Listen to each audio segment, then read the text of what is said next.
আবারও বাংলাদেশের রাজনীতিতে ফেরার প্রস্তুতি নিচ্ছে আওয়ামী লীগ। তবে ভেতরে ঘটতে পারে বড় পরিবর্তন। হাসিনাকে বাদ দিয়েই গঠিত হবে পরিচ্ছন্ন আওয়ামী লীগ। বাদ পড়তে পারেন বর্তমান আওয়ামী লীগের বেশ কয়েকজন নেতা। তবে প্রশ্ন উঠছে, রাজনীতিতে ফিরতে কি নতুন কৌশল ব্যবহার করছে আওয়ামী লীগ, নাকি কইয়ের তেলে কই ভাজার মতো পরিকল্পনা?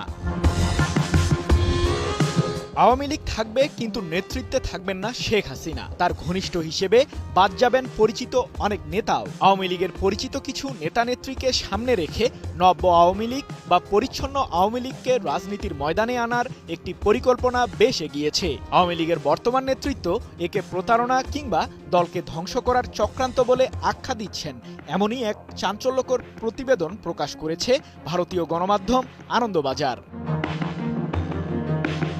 তবে এটা স্পষ্ট যে ভারত চায় আওয়ামী লীগের নেতৃত্বে থাকুক হাসিনার হাতেই। হাসিনাকে বাদ দিয়ে আওয়ামী লীগ গঠিত হলে তা দিল্লির পক্ষে সুখকর হবে না। এছাড়াও নব্য আওয়ামী লীগের নেতৃত্বে যারা থাকবেন কিংবা যাদের নাম উঠে এসেছে, তাদের ভাবমূর্তি আদৌ পরিচ্ছন্ন নয়, এমনকি তাদের পাকিস্তানের সাথে ঘনিষ্ঠতা রয়েছে বলেও মনে করেন ভারতীয় কূটনীতিকদের একাংশ।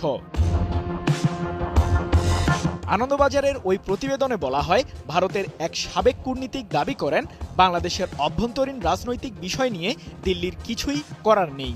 কিন্তু আওয়ামী লীগ ঐতিহাসিকভাবে ভারতের বন্ধু ও আস্থাভাজন রাজনৈতিক শক্তি। তার নেতৃত্ব যদি পাকিস্তান বান্ধবদের হাতে চলে যায়, তাহলে তা ভারতের পক্ষে সুখকর হবে না।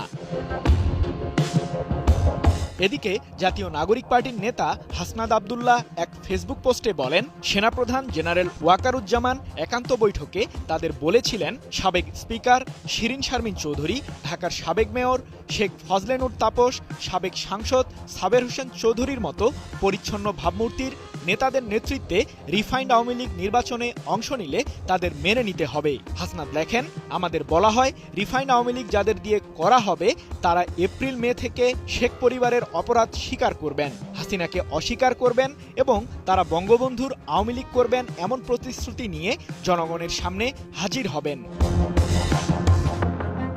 তবে এ নিয়ে আওয়ামী লীগের এক যুগ্ম সাধারণ সম্পাদক বলেন, হাসনাতের পোস্টের আগেই এই চক্রান্তের বিষয়টি জানতে পারি। নামগুলিও নতুন নয়। এইভাবে তারা দেখাতে চায় নির্বাচনে আওয়ামী লীগকেও অংশ নিতে দেওয়া হয়েছে। তবে সেটা হবে প্রতারণা। মানুষকে এভাবে ভুল বোঝানো যায় না। এছাড়াও তিনি বলেন, 2006 সালে সেনা অভ্যুত্থানে ক্ষমতা দখলের পরে শেখ হাসিনাকে বাদ দিয়ে অন্য কিছু নেতাকে নিয়ে একটা আওয়ামী লীগ গঠনের চেষ্টা হয়েছিল।